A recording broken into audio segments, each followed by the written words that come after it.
Hello, everyone, and welcome to this special edition of Global Talk. Today, I am joined by my good friend Andre, who I have known since 2007, and actually met him on a plane from Moscow to Atlanta, Georgia, many years ago, and God has reunited us again over the last couple of weeks, but we have been partners in ministry since that time.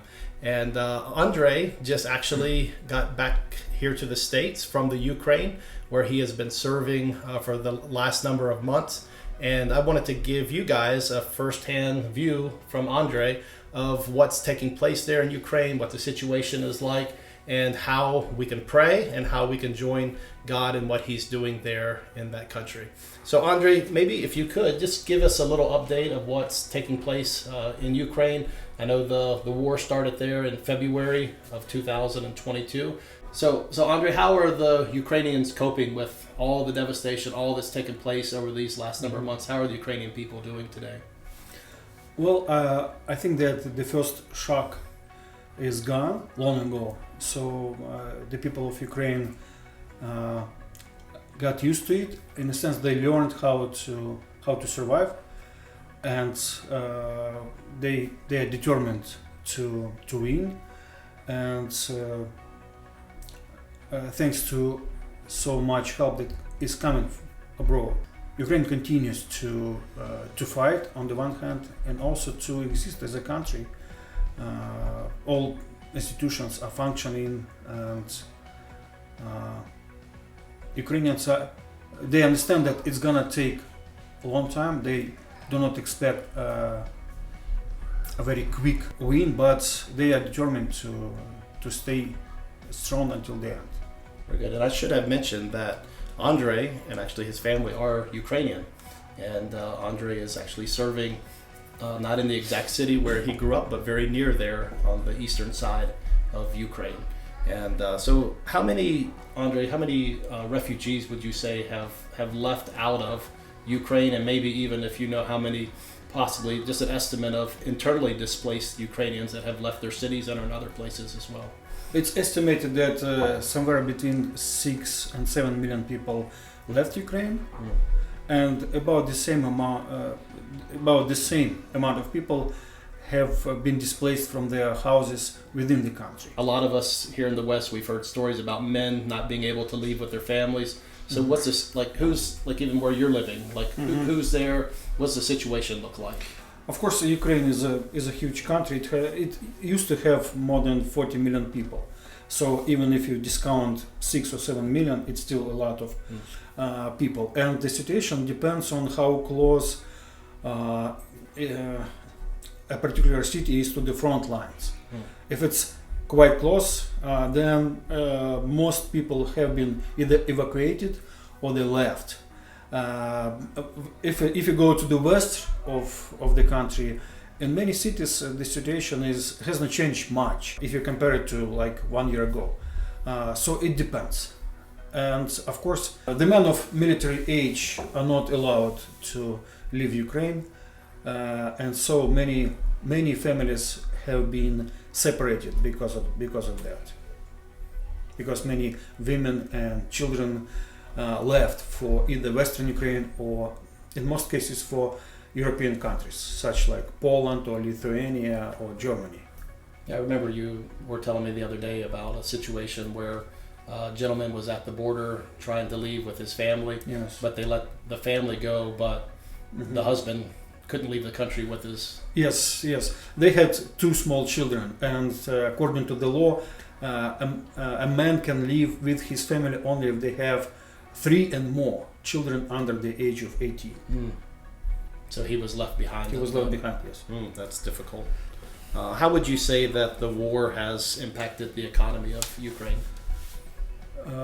Well, they say that by now, at this stage, Ukrainian GDP has gone down by 30%. Wow. And they project that it's going to be worse by the end of winter. And of course, many people lost their jobs, many factories have been closed, and Ukraine is known as the breadbasket of Europe, and actually many other countries in the world, including Africa. and bread production, wheat production has gone down by 40%. Wow. So it did hit strongly on many families. And how would you say that the war has impacted education for children, also for young adults ever going to college? Most of the schools, universities, colleges, they have transferred to online education, and that's good because it didn't really impact, Good. Didn't destroy the system. But Eastern Ukraine, and particularly the city of Kharkiv, used to have lots of international students from India, from African countries, from Middle East, and Kharkiv is known as the academic capital of Ukraine. Okay. Kiev is more historical capital, and Lviv is more cultural capital. Okay. And what would you say are the daily struggles that the Ukrainians face today? I think for many families, the number one struggle is being separated from their loved ones. Many million men remain in the country while their families, their wives and children are abroad. I would say number two is uncertainty about the future. We as Christians, we have who rely to, but many million Ukrainians do not have this hope. And so this uncertainty creates a lot of anxiety, puts a lot of psychological pressure on regular families. I think the third struggle is just physical survival in terms of financial stability, money to buy necessities like food or paying for electricity and so on. Right. Yeah, it reminds me a lot of our time in the Middle East with the refugees. And you use that word hope. And a lot of the refugees, it's easy for them to lose hope of a better tomorrow, especially as missiles are still being thrown into Ukraine, and just the uncertainty of the future. Like you said, we don't have Christ. There's maybe no hope of a better tomorrow. Yeah. Speaking of hope, how are the Ukrainians feeling? Are they hopeful that the war will end soon, or what are their thoughts on that? Well, they are hopeful that the war will end sooner or later, but I think by now all illusions of a quick resolution are gone, and it's gonna take some time, a certain time, but at least several months, maybe several years. And even if Ukraine hopefully wins, and almost everyone in Ukraine is sure that it's going to win, then still living next to Russia can still produce many tensions in the future, over many years in the future. But I think,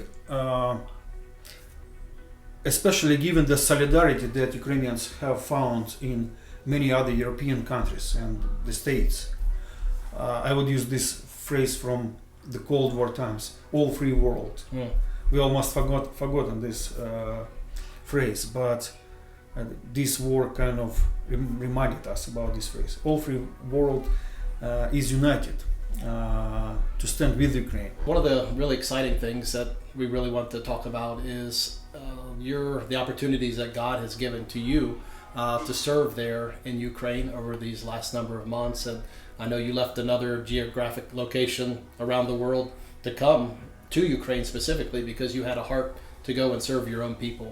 And so could you share a little bit about what God has done since you've been into the Ukraine over these last number of months, and the opportunities that He's given to you? Along with several brothers and sisters from a local church in Kharkiv, Eastern Ukraine. Kharkiv is the second largest city in Ukraine.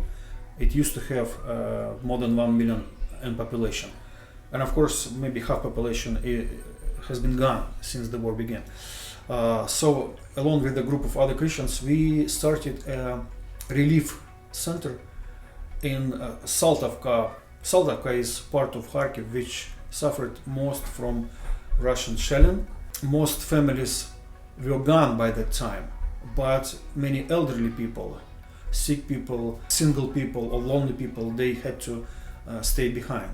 And so we started this relief center there, and we have been providing hot meals 6 days a week, food packages 3 times a week, and in addition to that, we started a trauma healing course, basically for everyone who wants to get this kind of help. And we also started a small church plant right at the relief center, which by now includes things like prayer for Ukraine, evangelistic service every Sunday, children creative time every Sunday, and recently we started a family club every Sunday afternoon. So our hope is that when the war is over and all this humanitarian effort is no longer needed, we do hope that a church by that time will be born and established in that time. Fantastic. And what I know that you're away from your wife, your children, while you're there in Ukraine.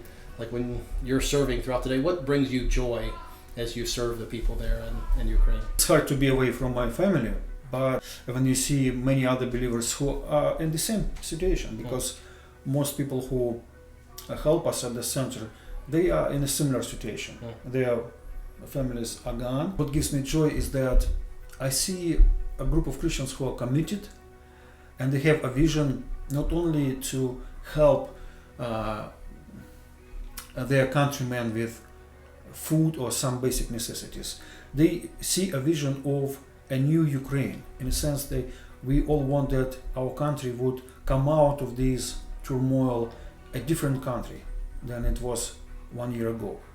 We hope for a spiritual regeneration of Ukrainian people, and we see that the war actually makes human hearts more open to the gospel and receptive of the gospel. And we try to provide them a piece of bread, as it were, and with one hand, and the word of God with the other hand, because we believe in a holistic mission that serves a person as a whole, their body and their soul. And what brings us hope is that perhaps God allows this war to happen in order to continue what He began back in 1990s, when a spiritual regeneration, the former Soviet Union began, but it kind of came to a halt because it was blocked by materialism, by Ukrainians' desire to live like people in the West live and focusing on material things. In Russia it was blocked by nationalism, a desire to be a great country, superpower again, to dictate their will to others. And now through all these circumstances, God may be directing our attention back at what He wants to do in both in Ukraine and in Russia. Well, we will pray to that end. And you mentioned a number of ways that we can pray, but how specifically could our audience, those who are listening to this, how can they pray for you, and how can they help the work that's going on there in the Ukraine? I would ask you to pray specifically about people in Ukraine and their spiritual openness and spiritual regeneration.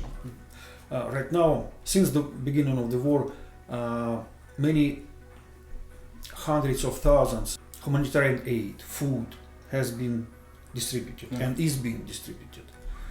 And what we are asking the Lord to do is to convert this huge humanitarian aid into spiritual blessing for the people. And sometimes we don't know best how to do it. And we need wisdom in how to best use this for the salvation of many. Please also pray for the church, because especially closer to the front lines, many Christians left, and this is understandable because they have kids and they have to care for them. So many families left. In some parts of eastern Ukraine, up to 70 or 80% Christians left. Some churches stopped to exist. And those who remained, they are sometimes get burnout and tired, and as usually the work is plentiful, but the workers are few. So please pray that God would raise a new generation of pastors and ministers for new churches that are being planted right now. Amen. Andre, thanks for sharing your heart with us today. I'm amazed at how God is using Andre and his willingness to go into a war-torn country. And as we mentioned, this is his homeland. He was willing to go back to his own people to help them during their time of need, and to help them both with the physical needs, but also Andre's passion is also to help them with the spiritual needs that they have. And I want to encourage you to pray for Andre. Maybe by the time you even watch this video, or in the next few days, Andre, he will be heading back to the Ukraine there in Kharkiv to serve his people. And we want to ask you to pray for him, pray for those that are volunteering with him or serving with him, and pray that this war will come to an end very, very soon. And if you would like to be a part of God's work in and through Andre, Global Partners is partnering with Andre and helping with some of the humanitarian work that's taking place. And so if you'd like to give, you can give to Global Partners, gpartners.org, and all those funds will be sent to help the people there in the Ukraine. We hope that you've learned a little bit about what's taking place there in the Ukraine, and that God would burden your heart to continue to pray for them and to pray for the workers there who are faithfully sharing and showing God's love to them. So thank you so much, and have a great day. Thank you. Bye-bye.